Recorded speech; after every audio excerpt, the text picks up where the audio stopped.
जितना मैंने समझा है हिंदुइज्म के कर्म सिद्धांत में, हिंदुइज्म का जो कर्म सिद्धांत कहता है उसमें आप किसी भगवान को, ईश्वर को माने या ना माने, उससे आपके कर्म पर कोई फर्क नहीं पड़ता है। बिल्कुल बिल्कुल आप, बिल्कुल। है ना, आपका जो हम्म पर्सनल कर्म है उसके हिसाब से आपको उसका फल मिलता है, चाहे ये जिंदगी हम्म। में चाहे वो जिंदगी में। हालांकि मैं I don't subscribe to karma and all that, but जो मेरे को मालूम है मैं वो बता रहा हूँ। इस्लाम में ऐसा नहीं है। इस्लाम में सबसे पहला जो चीज है वो है ईमान लाना, अल्लाह पर, उसके रसूल पर, उसकी किताब पर, फरिश्तों पर, गैब पर, तकदीर पर। अगर आप ये मिसिंग करते हो, फिर आपका कर्म कितना भी अच्छा हो, डजंट मैटर, आप एट द एंड, जब ये जिंदगी खत्म हो जाएगी, आप जाओगे जहन्नम। तो कर्म का सिद्धांत यहाँ पे, जो फर्स्ट स्टेप है उसका, जो सबसे पहला स्टेप है वो ईमान है, उसके बिना कोई कर्म का सिद्धांत नहीं है इस्लाम में। जी मेरे प्यारे भाई। तो इसका मतलब ये अपनी अकल पे पट्टी बांध लेते हैं कि हम जो है अंधे होकर किसी का अनुसरण करेंगे, किसी को फॉलो करेंगे। बिल्कुल। देखिए, मुसलमान होने के लिए अंधविश्वासी होना जरूरी है, क्योंकि जो बंदा लॉजिकल होगा, जो अपना दिमाग लगाएगा, वो इस्लाम में रह ही नहीं सकता। इस्लाम के सारे कॉन्सेप्ट जो है अकल के तौर पे सारे इलॉजिकल है, नॉनसेंसिकल है। थैंक यू भाई, साहिल भाई। ठीक है बघेल भाई, thank you so much. Hmm, next क्रोमैन। हाँ साहिल भाई, सो मैं आपका वीडियो देखती हूँ। सो एक बात जी। बोलना चाहती हूँ, इस घटना से उनको लगा, जिन्होंने भी हमला किया, उनको लगा कि ये सब लोग पीछे हट जाएंगे और बिखर हम्म। जाएंगे, ये पूरा मूवमेंट ही बिखर जाएगा। लेकिन उन्होंने एक चीज देख लिया कि एक्स मुस्लिम के साथ सनातनी भाई भी खुलकर बाहर आने लगे। और वी शुड थैंक सनातनी भाई जो भी सपोर्ट में खुलकर आ गए हैं। ठीक है। तो मुझे लगता है कि ये जो टुगेदर बॉन्डिंग जो निर्माण हुई है ना, उससे ही हम ये इस चीज का खात्मा कर पाएंगे। देखिए क्रोमैन जी, सबसे पहले तो मैं ये समझता हूँ, जिस तरीके से ये घटना के बाद जिस तरीके से सलीम, एहसान और अब्दुल्ला का जो एक वीडियो आया है, अगर आप उसको देखें हम्म तो कहीं ना कहीं हमको ये समझ में आता है कि वो लोग डरे नहीं है। ठीक है, हम्म क्योंकि हम्म उनका फेस जो है वो सामने है, और उन्होंने कहा कि भाई हम और तगड़े तरीके से जो है ना इस एक्टिविज्म को आगे लेके जाएंगे। करेक्ट। देखिए, हम्म हर एक इंसान, नॉर्मल इंसान जो है, उसके दिल में डर होता है। आप हम्म इस बात से एग्री करते हो? Yes, correct. उसको चाहे दुनिया का आप कितना भी सपोर्ट दे दे, स्टिल उसके दिल में खौफ होता है, राइट? हम्म। है ना? तो ये जो सनातनी जो संस्था है, हम्म वो सपोर्ट तो नेक्स्ट, मतलब सेकेंडरी चीज है। प्राइमरी चीज ये है कि जो ये करना चाहता है उसके दिल में कितना डर है, उसके दिल में करेक्ट। कितना खौफ है ना? हम्म तो हमने उस हम्म वीडियो को देखा और हमको ये समझ में आया कि जो प्राइमरी चीज है वो तो, ये हमला होने के बाद भी they are ready to fight, correct. है ना? फिर सेकेंडरी आएगा कि उसको कौन कौन सपोर्ट कर रहा है, उसको क्या हम्म किसी ऑर्गेनाइजेशन का सपोर्ट मिल रहा है, किसी गवर्नमेंट ऑर्गेनाइजेशन का सपोर्ट मिल रहा है, that is secondary thing. Primary हम्म में ये लोग जो है वो मजबूती से अभी भी खड़े हुए हैं, और वो लोग हम्म लड़ना चाहते हैं, वो लोग इस चीज को सामने लाना चाहते हैं, that is very important, correct. है ना? तो ये लोग सही है। डरे नहीं इस हमले से, और वो लोग रेडी है फाइट बैक करने के लिए, दैट इज वेरी इंपॉर्टेंट।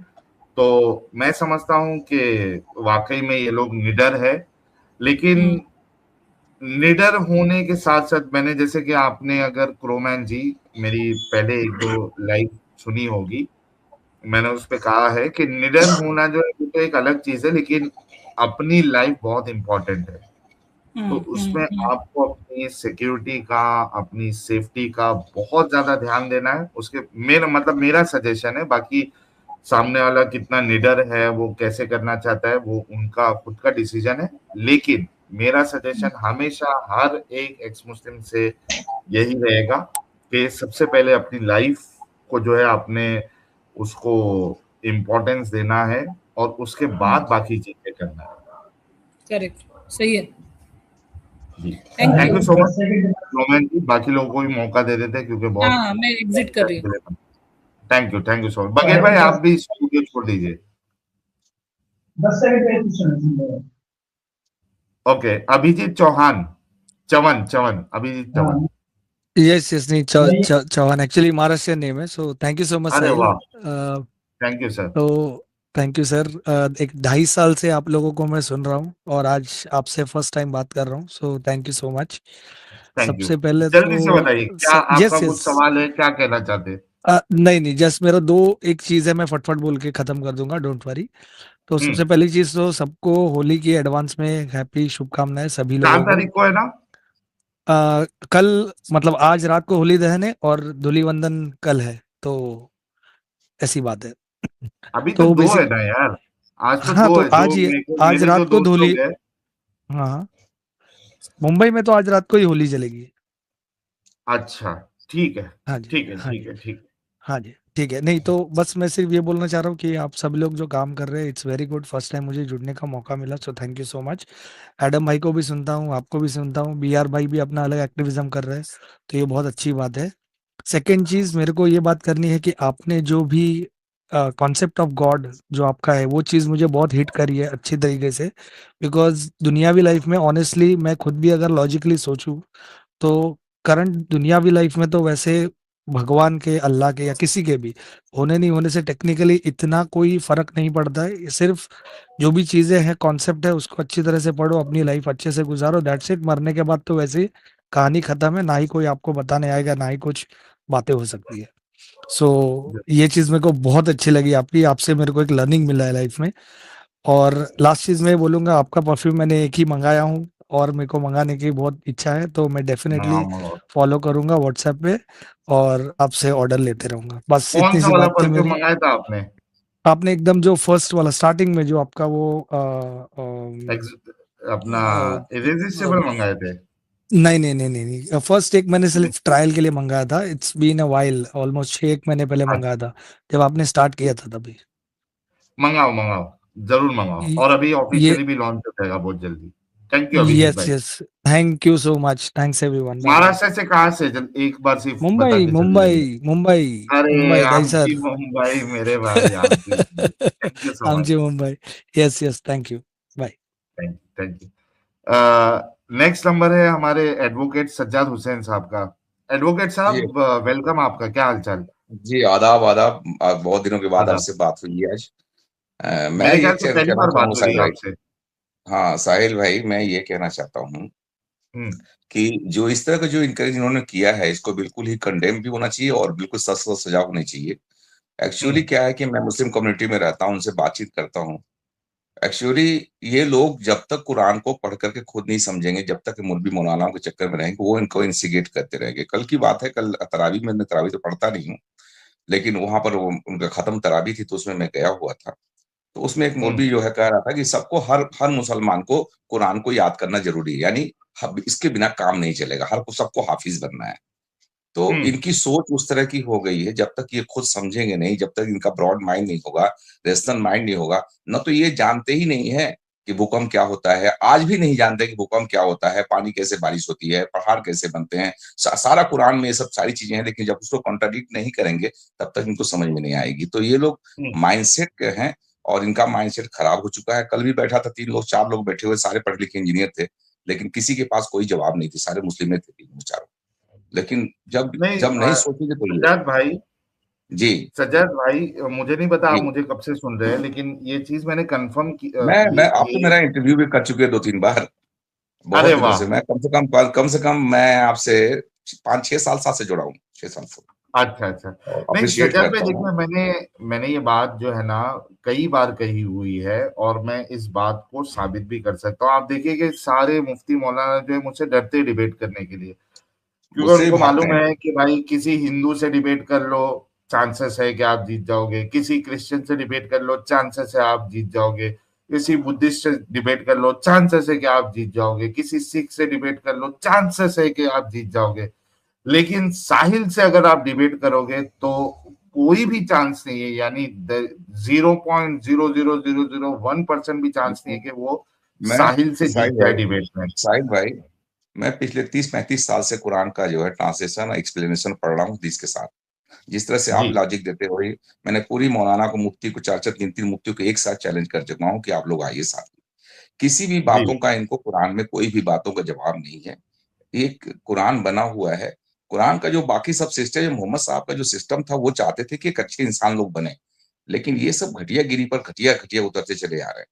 आप बताइए कि आपको हम कुरान के बारे में कुछ कहें या ना कहें, आपको क्या फर्क पड़ता है? आप अपनी तरक्की करते जाइए मेहनत करके, हम आपके पीछे पीछे हो जाएंगे। लेकिन आप तो जिहालत की तरफ बढ़ते चले जा रहे हो, जिहालत की तरफ बढ़ते चले जा रहे हो। किसी को मारने का कोई हक ही नहीं है भाई। आप कैसे किसी को मार सकते हो? उसकी अपनी व्यूज है, वो अपने हिसाब से मानता है, वो अपने हिसाब से मानते हैं। अब कोई शिया को मारेगा, कोई सुन्नी को मारेगा। मुस्लिम मुस्लिम लड़ रहे हैं, क्यों लड़ रहे हैं भाई?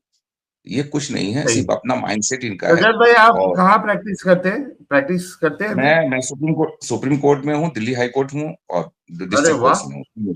मेरा 30,000 चलिए यार यूनिट चैम्बर बहुत है। अच्छा लगा। सज्जाद भाई आप जुड़े, आपने अपनी बात रखी, और बहुत बहुत मैं शुक्रिया। मुस्लिम को समझाने में लगा हुआ हूँ कि आप लोग कुरान पढ़िए, खुद समझिए।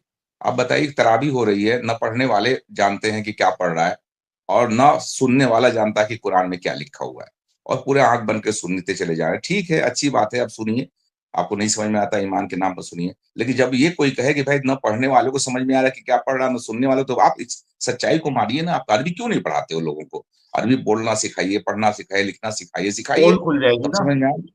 हैं? अरबी सीखेंगे तो पोल खुल जाएंगी, इस वजह पोल से खुल नहीं जाएगी, वो सिखाया नहीं चाहते जाता हैं है। कि पोल खुलेगी। तो यस। हम मुसलमानों को, मतलब इन मुसलमानों को समझने की जरूरत है। और दुनिया बदल चुकी, क्रिश्चियनिटी बदल गई, हिंदुइज्म बदल रहा है, और यहूदी बदल गए, सारे के सारे जो एथीज्म की तरफ आगे। क्यों आगे एथीज्म की तरफ? एथीज्म कोई ऐसी बुरा नहीं है। एथीज्म जो एक सोच है समाज का, जो जो बहुत ही रैशनल लोग के जो होते हैं, जो हाई फाई एजुकेटेड होते हैं, वही एथीस्ट की तरफ जाते हैं। एथीज्म इतना आसान नहीं है बनना। उसके लिए बहुत स्टडी करना पड़ता है, बहुत कुछ करना पड़ता है, तब आदमी एथीस्ट की तरफ पहुंचता है। और एथीज्म एक इंसानियत का सबसे उम्दा उम्दा मुकाम है, समझ लीजिए। मैं ये समझता हूँ कि लास्ट मुकाम है इंसानियत का। जो एथीस्ट हो गया, बेस्ट इंसान है थैंक यू सो मच भाई। एडवोकेट हाँ, साहब, आप बहुत अच्छा जैसे लगा। मुसलमानों की हाँ, हमें जरूरत है। बहुत बहुत शुक्रिया आपका। Okay, thank you so much. Okay. अच्छा, सीके कह रहा है साहिल भाई एक बात, आप मोहम्मद हिजाब से डिबेट करो। यार देखो, मैं दुनिया के किसी भी मोमिन से डिबेट करने के लिए रेडी हूं, चाहे मोहम्मद हिजाब हो, चाहे कोई भी हो, या कितना भी बड़ा लेवल का मोमिन हो, मैं सबसे डिबेट करने के लिए रेडी हूं। लेकिन डिबेट जो होगी वो नॉर्मल जो मेरी लैंग्वेज है, हिंदी और उर्दू का मिक्सचर जो है, या मुंबईया लैंग्वेज जो मिक्सचर है, उसमें डिबेट होगी। मोहम्मद हिजाब को करना है, आ जाए, ट्रांसलेटर रख ले। क्यों? मैं ये क्यों कह रहा हूं? इस वजह से कह रहा हूं क्योंकि एक होता है कि नॉर्मल डिस्कशन, इसमें अगर जिस लैंग्वेज में आप डिस्कशन कर रहे हैं उसमें ऊपर नीचे भी हो जाता है तो चल जाता है। लेकिन जब आप डिबेट कर रहे हैं तो जिस लैंग्वेज में आप डिबेट कर रहे हैं उस पे आपका कमांड होना बहुत जरूरी है। क्यों? जी, क्योंकि जैसे इंग्लिश जो है मेरी फर्स्ट लैंग्वेज नहीं है। मैं इंग्लिश बोल सकता हूं, मैं कम्युनिकेट इंग्लिश में कर सकता हूं, लेकिन इंग्लिश मेरी फर्स्ट लैंग्वेज नहीं है। मतलब डिबेट के मामले में मैं इंग्लिश में डिबेट नहीं कर सकता हूँ। क्यों? क्योंकि मेरी वो फर्स्ट लैंग्वेज नहीं है, मेरी मैं फ्लुएंट नहीं हूँ इंग्लिश में।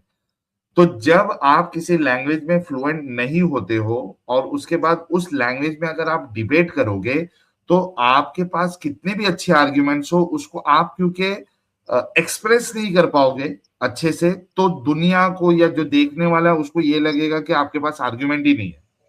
ये चीज का जैसे जावेद ध्यान के रखना। साथ हुआ। हाँ, ये चीज का ध्यान रखना।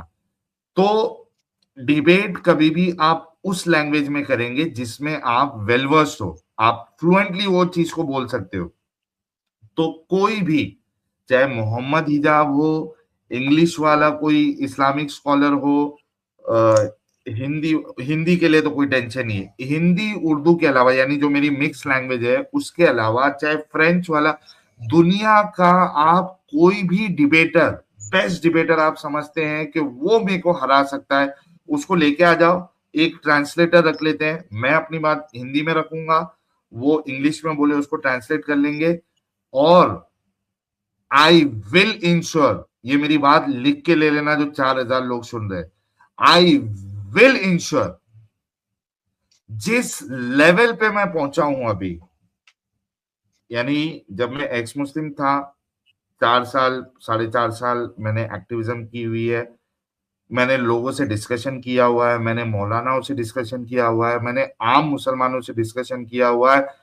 ये जो मेरा एक्सपीरियंस है आज की तारीख में, जो जन्नती साहिल में मैं जिस लेवल पे पहुंच चुका हूं, मैं गारंटी के साथ कह सकता हूं कि दुनिया का कोई भी मुसलमान मुझे हरा नहीं सकता। ये मेरा चैलेंज है। कोई भी मुसलमान कितना भी पढ़ा लिखा हो, कितना भी एक्सपर्ट हो, वो चाहे वो इस्लाम में एक्सपर्ट हो, चाहे फिलॉसफी में एक्सपर्ट हो, किसी भी फील्ड में वो एक्सपर्ट हो, वो मुझे नहीं हरा सकता। ये मेरा चैलेंज है, ये मेरा चैलेंज है, ओपन चैलेंज है सारे लोगों को। कोई नहीं हरा सकता मुझे। मैं जिस लेवल पे पहुंचा हूं आज की तारीख में, कोई भी मुझे नहीं हरा सकता किसी भी कीमत पे। मैं इंश्योर करूंगा कि मेरा जो मौकफ है मैं उसको साबित करूंगा और सामने वाले को हराऊंगा मैं। ये मेरा चैलेंज है। तो सीके भाई, चाहे वो मोहम्मद हिजाब हो, चाहे वो हसन अल्लाह यारी हो, चाहे वजरी हो, चाहे हगरा हो, चाहे बरेलवी आलिम हो, चाहे शिया आलिम हो, चाहे देवबंदी आलिम हो, किसी को भी मेरे सामने लेके आ जाए, आई विल इंश्योर कि वो मेरे सामने हार के जाएगा। Thank you so much. Thank you Sajjad भाई। बाकी लोगों को भी मौका दे देते हैं। ओके भाई, अल्लाह। पीयूष पटेल। हेलो साहिल भाई। जी जी पीयूष भाई, जल्दी से आपने अपनी बात रखनी है। साहिल भाई, मैं एक बात ये बोलना चाहता हूँ कि आपने जो बोला ना कि उसको दूसरे को जिंदा रखना जरूरी है, उस हिसाब से मैं भी बोल रहा हूँ कि जिंदा रखना जरूरी है। क्योंकि सलीम सर जिस हिसाब से जो उसका बैकग्राउंड रहा है ना, उस हिसाब से सलीम सर भी अभी सोच रहे होंगे कि जब भी मैं खड़ा होऊंगा मैं अपने हाथ से उसे उसकी टांगे तोड़ूंगा। इसलिए उसको भी हिम्मत मिलेगी उसको जिंदा रखने, जिंदा रहेगा तो उसको भी इतना उसका दिमाग चलता रहेगा कि जब भी मैं खड़ा होऊंगा मैं अपने हाथ से उसे उसकी टांगे तोड़ूंगा। वो उसका जिस हिसाब से बैकग्राउंड था, इस क्या कहते हो आप भी? देखो पीयूष भाई, मैं ये समझता हूं कि हम लोग एक जिम्मेदार सिटीजन है, राइट पीयूष भाई? सही बात है, सही बात है। पर मैं क्या बोल रहा हूँ, मैं इसलिए सोच रहा हूँ कि वो कई बार बोलते होते हैं कि भाई मेरा बैकग्राउंड ऐसा है इसलिए मेरे साथ कोई भिड़ता नहीं, ऐसा नहीं है। पर अभी जो उसने कायरों की तरह हमला किया है, उस हिसाब से वो भी ऐसा सोच रहे होंगे कि भाई पीछे से वार किया, ऐसा सामने से होता तो वो भी उसको कुछ ना कुछ कर लेते। बिल्कुल बिल्कुल सही बात है। देखो हमारा कानून है उसके हिसाब से आप अपनी सुरक्षा के लिए, कोई अगर आप पे हमला करने आ रहा है, आप अपनी सुरक्षा के लिए फाइट बैक कर सकते हो। आप उसको जहन्नम भेज सकते हो या जन्नत भेज सकते हो, लेकिन वो आपकी सुरक्षा में होना चाहिए। सलीम भाई भी एक कॉन्स्टिट्यूशन को मानने वाले हैं और हमारे संविधान को, हमारे कानून को मानने वाले हैं। मेरी बात से वो अग्री करेंगे कि हमें अपने हाथ में कानून नहीं लेना है। ये स्टेट का काम है, ये गवर्नमेंट का काम है, ये जुडिशरी का काम है कि कोई इस तरीके से अगर हरकत करता है तो स्टेट उसको सजा दे, ना कि हम इंडिविजुअल। हाँ, मैं अगर समझो मिसाल के तौर पर आप कहना चाह रहे, मैं उसको थोड़ा सिंप्लीफाई कर देता हूँ। यानी मैं किधर से जा रहा हूँ, कोई आके मेरे ऊपर अटैक कर देता हूँ, तो मेरे पास पूरा हक है कि मैं उसकी जान ले लूं, है ना? लेकिन अगर वो मुझ पे अटैक नहीं कर रहा है, वो मेरी जान नहीं ले रहा है, तो मुझे कोई हक नहीं है कि मैं उसको मारूं। नहीं है, वो बात भी सही है। पर वो बात भी सही है, पर हम आर्मी वाले, पता है आप होगा कि आर्मी वाले कभी इंजर होते हैं तो उसको हिम्मत देने के लिए बोलते हैं। एक वीडियो मैंने देखा था, आर्मी वाले उसको क्या बोलते हैं, बड़े ऑफिसर उसको बोलने गए, तब उस आर्मी वाले ने बोला जब भी मैं खड़ा होऊंगा मैं मारूंगा। तब उस आर्मी वाले ने उससे बोला था कि सही बात है, तू पहले खड़ा हो जाए। इसी तरह अभी वो भी ऐसा मैं सोच रहा हूँ, नहीं ऐसा करेंगे वो, पर वो दिमाग से इस तरह सोच रहे जैसे उसको अपने इम्यूनिटी में ताकत आएगी कि भाई उसने ऐसा किया है, मैं खड़ा होऊंगा तो मैं भी उसके साथ ऐसा करूंगा, ऐसा। पर वो करेंगे नहीं। वो बहुत अच्छे आदमी थे, मुझे पता है, मैंने बहुत सारे उसको वीडियो देखे हैं, अगर आप सुलझे हुए। देखें अगर आप देखें पीयूष पटेल भाई, जो कुछ मीडिया चैनल्स ने, मेरे ख्याल से ऑप इंडिया, सुदर्शन वालों ने उनके पड़ोसी से बात किया है, सलीम भाई की जहां पे ऑफिस थी, तो उसका जो वेरी नेक्स्ट जो पड़ोसी है, फीमेल है, उसने क्या कहा कि सलीम भाई इतने अच्छे इंसान हैं कि मेरी बच्ची की तबीयत खराब थी तो सलीम भाई ने कहा, सलीम भाई डॉक्टर को बुलाने तक रेडी हो गए थे कि यार मैं डॉक्टर को बुलाता हूँ, होता है, है ना। सही है, सही बात है, हाँ, मुझे पता है। मैं सबको फॉलो करता हूँ, सबका वीडियो देखता हूँ, वैसे कोई नहीं है। और जो लोग आपके तरह इस तरह पाते हैं, उसका सभी का माइंड ऐसा ही होता है, तभी वो लोग बैक बैक साइड आ जाते हैं और सही राह पकड़ते हैं। इसलिए वो भी हम्बल ही है। पर मैं ऐसा चाहता हूँ कि उसको अंदर से हिम्मत ऐसी होती रहे और वो अपने आप को क्या बोलते हैं उसका इम्प्रूव करे अपने आप को। और होगा होगा इम्प्रूवमेंट। पीयूष भाई इम्प्रूवमेंट अभी चालू है सलीम भाई का। और जो एहसान से मेरी बात हुई थी सुबह में, कल सुबह में, तो एहसान ने मुझे बताया कि अभी हाथ पैर भी हिला रहे हैं वो, तो ये 24 घंटा समझिए आप, कल का दिन अगर निकल गया ना तो समझिए कि सलीम भाई सेफ है। नहीं नहीं, सबकी पॉजिटिव वाइब है। जो जितने भी लोग आप सबको फॉलो करते हैं, सबकी पॉजिटिव वाइब है, पॉजिटिव ही होगा सब कुछ, जो भी होगा वो पॉजिटिव ही होगा। वो पक्का भरोसा है कि अब जितनी भी इम्प्रूवमेंट है उतनी भी कोई भी नॉर्मल इंसान को नहीं मिलती, उतनी अभी दिख रही है। उस हिसाब से उसको सब कुछ सही ही होगा। वो फिर से ठीक, खड़े होंगे और फिर से सबके सामने वो शेर की तरह दहाड़ेंगे, पक्का है बिल्कुल वो। बिल्कुल। थैंक यू सो मच और पीयूष भाई, थैंक यू और सो मच। और आपको थैंक यू, पहली बार आपसे बात हुई है। और एडम सर को भी बोलना, मैं उससे बात करने के लिए बहुत बार जुड़ा हूँ, पर वो टाइम खत्म हो जाता है, फिर मैं जुड़ने उसके साथ बात नहीं हुई है।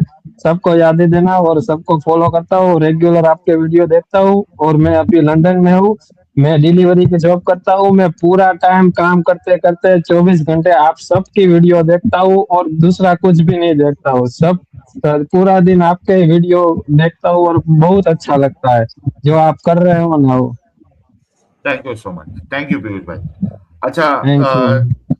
यार 4,500 लोग देख रहे हैं जो बाद में जुड़े हैं, मैं उन सबको फिर से अपडेट देना चाहता हूँ कि सलीम भाई पे जिन 2 लोगों ने अटैक किया हुआ है, जो लेटेस्ट खबर हमारे पास है, जागरण, आज तक वालों ने इस न्यूज को कवर किया हुआ है, सुदर्शन ने इसको कवर किया हुआ है, और पुलिस का बयान आया हुआ है। जो नए लोग हैं मैं उनको अपडेट दे रहा हूँ कि जो लेटेस्ट खबर है उसके हिसाब से सलीम भाई के ऊपर जो 2 लोगों ने हमला किया था, उसमें से एक हमलावर जो था उसको यूपी पुलिस ने इनकाउंटर में उसकी मौत हुई है। उसको पकड़ने की कोशिश की गई, उन्होंने हमला किया पुलिस वालों के ऊपर, और उस हमले में वो एक इंसान जो है मारा गया, जिसका नाम है जीशान, अमरोहा का रहने वाला है। दूसरा जो है गुलफाम, वो अभी फरार है। और मेरी मांग ये है, या मेरी रिक्वेस्ट ये है यूपी पुलिस से, कि उसका इनकाउंटर नहीं किया जाए बल्कि उसको पकड़ा जाए और उससे सारी डिटेल्स ली जाए कि भाई क्या मकसद था, किससे इंस्पायर होके किया, कोई ऑर्गेनाइजेशन से जुड़ा है, कौन सी ऑर्गेनाइजेशन है, कैसे प्लान किया, कहाँ से उसको इंस्ट्रक्शन मिले थे, ये सारी चीजों का आना बहुत जरूरी है।